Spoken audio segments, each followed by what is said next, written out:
Ja no hay marcha atrás, Tiramos ja per la salida, L'alegria d'abans de començar la Marató de Sables, amb els dies, es va transformar en... patiment, duresa i ganes d'acabar.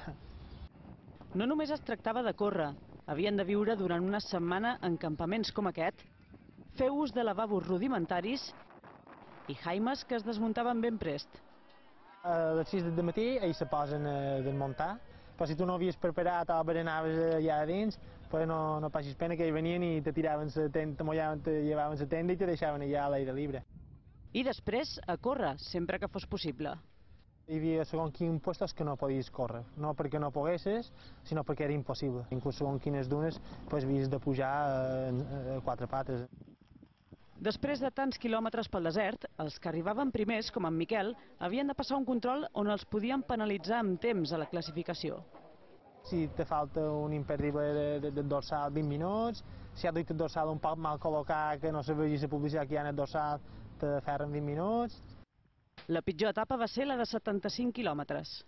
Miquelet. Que rebentat, tio. Sí. Entre la deshidratació que arrastrava i el mal de panxa, pues ho vaig passar fatal. No para el tio.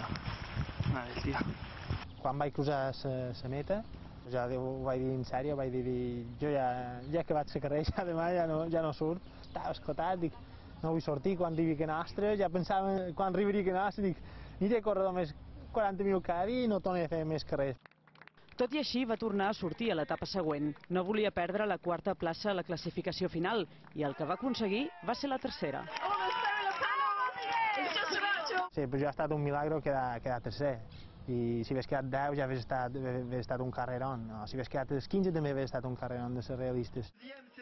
Tenia claríssim que l'any que ve no repetiria, però ara li han proposat formar part d'un equip i aconseguir que el 2014 un equip europeu guanyi per primera vegada la Marató de Sables.